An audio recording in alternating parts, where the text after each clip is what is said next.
ya disebut dengan ibadah. Semua pekerjaan di muka bumi ini yang diniatkan sebagai ibadah maka menjadi amal saleh. Diberikan bekal awal berupa iman, kemudian setelah itu ilmu dan diteruskan. Nah, bagaimana membuat peta jalan hidup untuk memilih apapun yang bisa kita pilih sesuai dengan petunjuknya? Maka rumusnya keluarkan semua kata Bani Adam yang terdapat dalam Al-Quran. Kita sudah hitung itu, ya, setidaknya berjumlah 7 bagian, ya, 7 kata disebutkan dalam Al-Quran di beberapa surah yang berbeda. 5 menggunakan ya Bani Adam, 2 tidak menggunakan ya, tapi hanya menggunakan Bani Adam. Terdapat di surah Al-A'raf 5 kali disebutkan, ayat 26, 27, 31, 35 dan 172. Di surah Al-Isra di ayat ke-70 dan surah Yasin di ayat ke-60.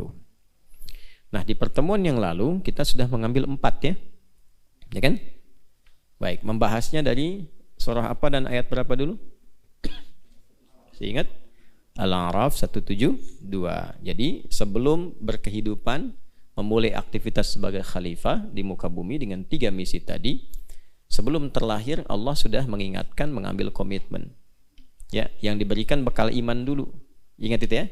Jadi nanti apapun yang dilakukan dalam kehidupan kita itu di muka bumi, tugasnya apapun, maka kalau ingin mudah, ingin lancar, ya, harus diawali dengan iman.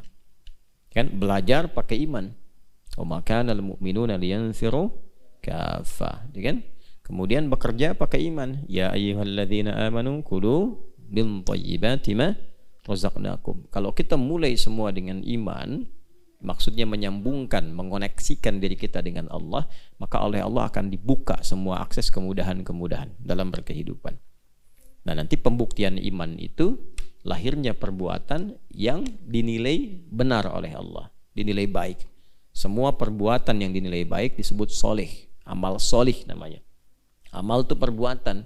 Kalau Allah nilai itu baik, benar, disifati dengan soleh.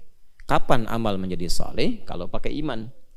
Ya, karena itu konsepnya jelas disampaikan dalam Al-Quran. Wal 'asr innal insana lafi khusr illa alladzina amanu wa 'amilus shalihat.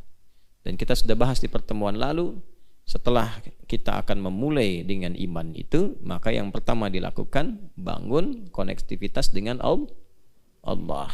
Makanya dalam bentuknya apa? Ya, dalam bentuk ibadah pertama yang menyambungkan kita dengan Allah berupa salat. Jadi sebelum memulai aktivitas duniawi kita, bangun dulu hubungan dengan Allah. Nah, iman itu mengoneksikan kita dengan Allah. Bagaimana mengaktifkan sinyal iman? Kan harus aktif. Antum punya handphone, ada sinyalnya, tapi nggak diaktifkan, handphone nggak dinyalain, turn on, nggak dinyalakan. Bisa nggak dipakai untuk komunikasi? Tidak.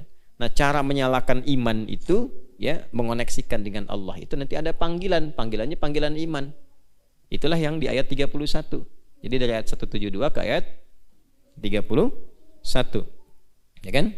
Dari Bani Adam ke ya Bani Adam. Komitmennya Bani Adam. Wa idh akhadha rabbuka mim bani Adam min zuhurihim dzurriyyatahum wa asyhadahum ala anfusihim alastu birabbikum. Nah, itu komitmen keimanan, syahadat, persaksian. Setelah itu diaktifkan sinyal imannya, ya, lewat ayat ke-31. Ya Bani Adam khudhu zinatakum 'inda kulli masjid. Cara menerjemahkan yang paling nyamannya, hei semua anak cucu Adam, kalau ada panggilan dari masjid, segera respon, kenakan pakaian terbaikmu. Tuh, menghadap Allah tuh begitu, harus pantas. Ya, kan kita pengen kasyaf, dibuka segala kemudahan, akses. Nah, karena itu ketika menghadap Allah, berpenampilan yang baik. Ya, baik penampilan itu penampilan fisikal, pakai baju yang bagus, terus komunikasi juga ditata. Ya, Anda bertemu dengan orang-orang makhluk loh di muka bumi, dengan kiai, dengan ustadz, dengan pimpinan perusahaan, dengan tokoh, kan pakai baju bagus, ya kan? Terus kata-katanya diatur kan, supaya lancar, supaya tidak tersinggung. Ini menghadap, menemui pencipta segalanya, Tuhan kita yang hak. Maka harus lebih bagus daripada bertemu dengan manusia. Ini kan penciptanya. Khaliq. Nah itu kalau pengen dibuka oleh Allah harus begitu. Makanya ulama-ulama kita itu kalau mau menyembah Allah itu Masya Allah. Jadi ada salah satu ulama di Indonesia itu, kalau makan pun makan itu penampilan dijaga. Ya, nggak pernah makan misalnya pakai pakaian yang kurang layak atau aurat terbuka. Itu makan saja. Kalaupun pakai kaos, kaosnya layak. Kalaupun nggak pakai peci, disisir rambutnya rapi. Muridnya bertanya kemudian, mengklarifikasi. Ya kenapa katanya? Ya kiai gitu kan, harus seperti itu gitu yang dilakukan. Ingin belajar. Ya kata beliau, saya bukan mengagungkan makanan, ya bukan mengkultuskan makanan, ya bukan. Tapi mengagungkan pemberi rizki. Itu. Mensyukuri, saya sedang bersyukur kepada Allah karena sedang diberi makan sekarang. Jadi cara mensyukurinya itu dengan menggunakan pakaian yang pantas untuk mensyukuri nikmat Allah. Oh itu susah memang memahami seperti itu. Harus sampai ke taraf ilmu hikmah. Ya kalau sudah mendapatkan hikmah itu semua yang kita hadapi itu semuanya kita merasakan anugerah Allah. Jelas ya? Nah, karena itu panggilannya panggilan iman. Dari masjid itu kan ada panggilan kan? Ya kan sampai ke telinga kita kan, telinga bahasa Arabnya disebut udhun, jamaknya adzan. Adzan kan dari masjid. Adzan itu kan sifatnya panggilan kan, terus disebutkan nama siapa di situ? Allah. Nah nama Allah ketika disebutkan itu sedang mengkoneksikan iman, di turn on, diaktifkan iman kita lewat suara itu, dipijit tuh, tek, nyala nggak? Nah kalau nyala ada getaran di hati.